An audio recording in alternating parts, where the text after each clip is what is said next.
আপনি নামাজ পড়ছেন ভালো কাজ, রোজা করেছেন ভালো কাজ, হজ করেছেন ভালো কাজ, যাকাত দিয়েছেন ভালো কাজ, কিন্তু হিন্দুদের পূজায় আপনি অংশগ্রহণ করেছেন। আল্লাহি পৃথিবীর সমস্ত ভালো কাজগুলো একটু বাথরুমের কাছে যেমন নষ্ট হয়ে গেছে, হিন্দুদের পূজায় অংশগ্রহণ করার কারণে আপনার পিছনের সমস্ত আমল আল্লাহর দরবারে বরবাদ হয়ে গেছে। ঠিক কিনা কন? একটা উদাহরণ দিলে আপনারা বুঝবেন, কান লাগান। আপনার বাড়িতে আপনার বস আসছে, বড় পাওয়ারশালী একজন ব্যক্তি আসছে। আপনি এই ব্যক্তির জন্য 38 প্রকারের গোশতের আইটেম করছেন। কয় প্রকার? আরো জোরে কন। 450 প্রকারের মাছ। কয় প্রকার? 450 প্রকারের মাছ, 38 প্রকারের গোশত। এর মধ্যে ভাজি আছে, এর মধ্যে বিরিয়ানি, কোরমা, পোলাও, এটা ওটা সেটা মেলা কিছু আছে। প্লেটটা সুন্দর করে সাজাইছেন কেন বলেন তো? কারণ আপনি তো আপনার মালিককে, আপনি যেহেতু কর্মচারী, আপনার ঊর্ধ্বতন কর্মকর্তাকে ভালোবাসেন। ঠিক কিনা? তাছাড়া চাকরি থাকবে? থাকবে? এইবার আপনি প্লেটটাকে, বড় একটা প্লেটে এত রকমের মাছ আইটেমের খাবার দিয়ে সাজাইলেন। এইবার বলেন তো, আপনার যদি ছোট একটা সন্তান থাকে, সন্তানের ভালোবাসা কম না বেশি? জোরে কন। এবার আপনি চিন্তা করলেন, আমার সন্তানকে এত ভালোবাসি, সন্তানকে এত ভালোবাসি, সন্তান যদি বাথরুম করে, বাবা কি নাক ছিটকায় চলে যায় নাকি? যায়? যায়? কোন মা কি সন্তান প্রস্রাব করলে, বাথরুম করলে, মা কি সন্তানকে ছেড়ে চলে যায়? বাথরুম যতই গন্ধ হোক, ছোট সন্তানের বাথরুম বাবার নাকে গন্ধ বলেন না কেন লাগে?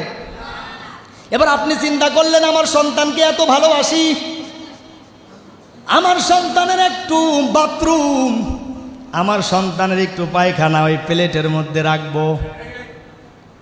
এই কথা বলুন। আপনি চিন্তা করলেন, এত রকমের প্লেটটা সাজাইছি ভালোবাসা দিয়ে, মোহাব্বত দিয়ে, আমার সন্তানকেও তো আমি ভালোবাসি, আমার সন্তানের একটু বাথরুম ওই প্লেটের মধ্যে রাখবো।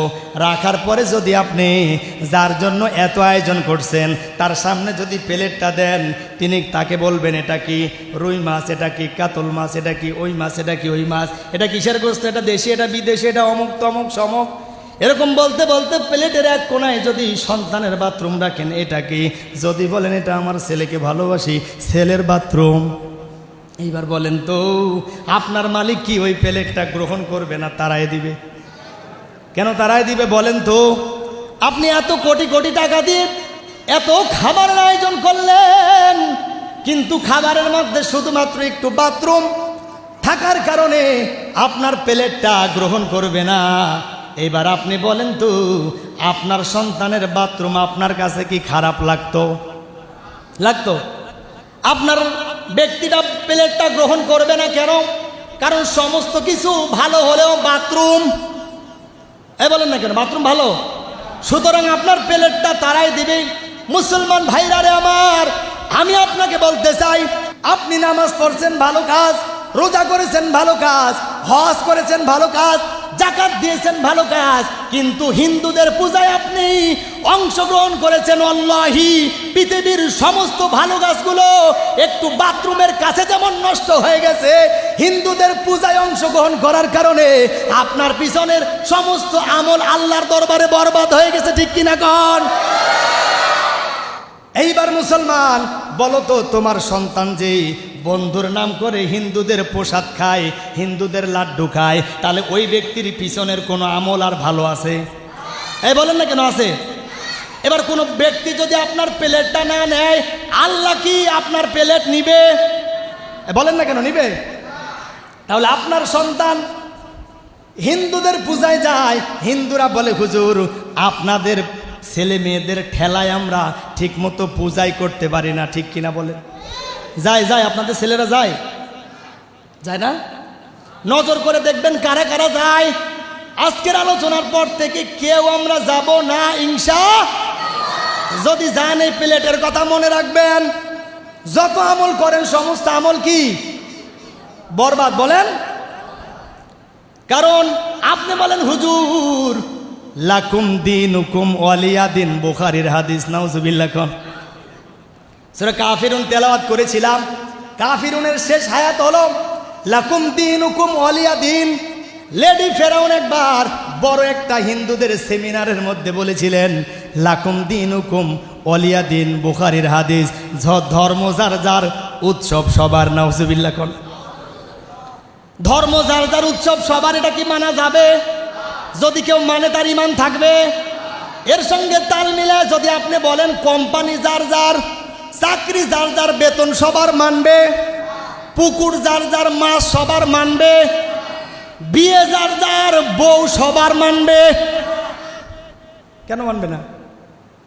আল্লাহ বললেন লাকুম দীনুকুম ওয়ালিয়া দিন। সূরা কাফিরুনের শেষ আয়াত আল্লাহ তাআলা জানাই দিলেন, হে নবী আপনি বলে দেন যে যেই কর্ম করবে তার ফলাফল ওই ব্যক্তি পাবে। সুবহানাল্লাহ।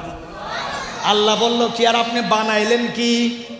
আল্লাহ বললেন লাকুম দীনুকুম ওয়ালিয়া দিন, তোমাদের ধর্মের আযাব তোমরা পাবে, আমাদের ধর্মের আযাব আমরা পাবো। সুতরাং হিন্দুরা যতই বন্ধু হোক, হিন্দুদের সঙ্গে যে লাড্ডু খাওয়া যাবে যাবে।